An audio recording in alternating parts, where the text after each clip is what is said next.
Namun kendati timnya di jurang degradasi, Zes bilang 4 pertandingan tersisa di mana semuanya masih mungkin terjadi. Ayo terus berjuang bersama sampai akhir.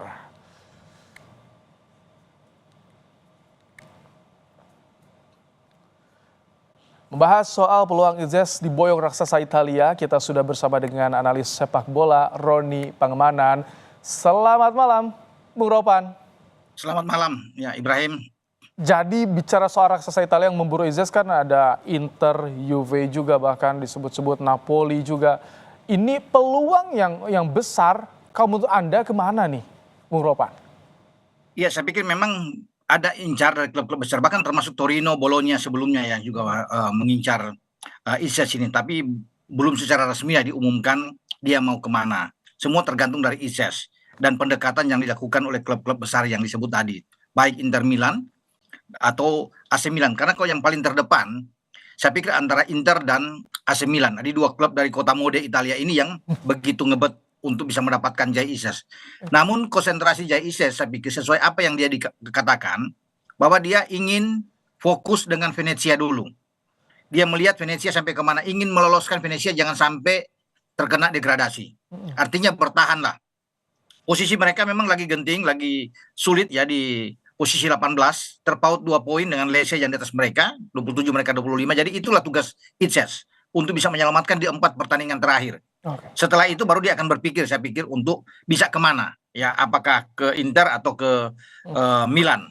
Mengapa tadi Anda menyebutkan dua tim, Inter dan juga AC Milan?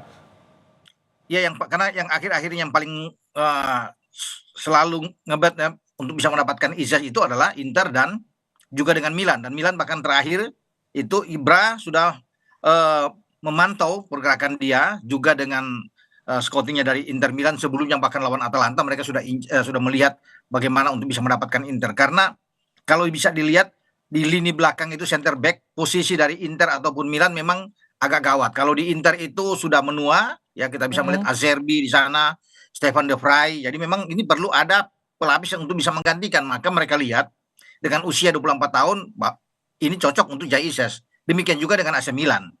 Karena di belakang itu kalau saya lihat kemarin ketika AC Milan menang melawan Venezia, klubnya Ises, dengan 2-0, mereka juga butuh pemain belakang. Memang hanya ada Gabbia di sana, ada Tomori. Satu lagi mungkin Malik Thiaw. Tapi ada pemain lagi yang bagus. Tapi Juventus kan salah satu korban Izes nih, Juventus Vlahovic ketika tidak banyak bisa berkutik. Ya. Jadi kalau bicara juga dengan Juve masih punya peluang. Tinggal sekarang tergantung semua ada di Izes kan.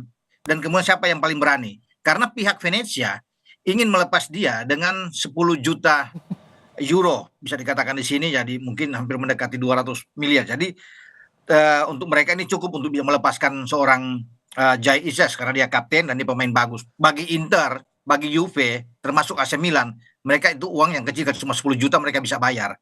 Cuma kemana dia akan berlabuh? Karena kemarin kalau melawan AC Milan saya lihat ada pemain berdarah Indonesia, kakaknya dari Gianni Reinders itu mendekati dia dan banyak berbicara. Saya nggak tahu apa yang mereka bicarakan, tapi saya pikir mungkin mau diajak oleh Gianni. Mendingan Anda bermain dengan Milan aja. Lebih enak kalau dia di belakang Gianni bermain. Kalau nggak bermain dengan Milan dijewer ya, karena ada gambar dijewernya oleh Gianni. Sempat dijewer juga kan ketika dia lihat memang bagaimana Ises memprotes, ya dia datang, ya dia bercanda aja ke Ises. Bercandanya ya. Ini mungkin di akhir pertandingan mereka berdua ada ngomong-ngomong itu, Ibrahim. Oke, Bung Ropan, ini kalau misalkan melihat dari penampilan Izes, Venezia berada di jurang degradasi, tapi ternyata market value-nya Izes ini terus meningkat. Ini apa yang terjadi sebetulnya, Bung Ropan? Apakah termasuk pengaruh dari timnas juga? Ya bisa aja di sana, tapi mereka melihat bahwa ini pemain yang paling konsisten dan stabil performa dia di belakang. Di saat banyak pemain-pemain Venezia, itu Spersko, Svoboda mengalami cedera, dia selalu ada di belakang dan tidak tergantikan. Nah ini diberikan selalu kesempatan oleh pelatih Venezia, Eusebio Di Francesco, untuk bermain. Tidak mudah untuk memberikan ban kapten setelah yang John Pahlo pindah ya. Dan dia menjalankan tugas itu dengan baik. Dan selalu bermain bagus, walaupun mereka kalah. Tapi banyak klub-klub besar melihat bahwa ini Jay Ises pemain yang untuk masa depan bagus dia bermain di klub. Makanya tertariklah Inter. Kemudian dengan AC Milan termasuk dengan Juve untuk mendapatkan Ises. Kalau Venezia itu turun terdegradasi, saya yakin bahwa dia akan pindah. Ya, tergantung siapa yang duluan lebih berani untuk bisa memasok dia dengan angka uang yang besar. Karena kalau 10 juta dulu dia bisa dapat, dia ambil. Karena target dia sekarang kan ada 5 juta euro. Akan dinaikkan oleh Venezia jadi 10. Ya. Dan itu yang kita akan tunggu. Ya, Gitu. ini dengan saat ini Izes diburu oleh raksasa Italia. Ini bisa jadi motivasi juga bagi para pemain timnas, Bung Ropan. Oh iya, pasti. Karena kan dengan dia bermain dengan sangat bagus, dia sekarang 32 pertandingan, 1 gol di statistik dia bersama dengan Venezia.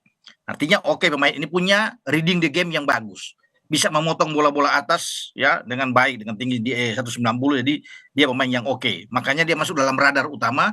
Klub-klub tidak mudah untuk masuk di radar utama AC Milan, Inter Milan atau Juventus. Berarti ini pemain berkelas. Makanya ini akan mendorong pemain-pemain kita juga termotivasi untuk bisa bermain seperti Izes. Karena peluang itu untuk ternyata bermain di klub besar itu terbuka jika seorang pemain tampil dengan sangat baik, ya tentunya di klub harus menunjukkan performa terbaik, dan Izes melakukan itu dengan bagus, termasuk bermain di tim nasional Indonesia ketika sampai saat ini menghidupkan peluang kita paling tidak lolos ke putaran keempat, karena kita di grup C berada di peringkat keempat, begitu Ibrahim.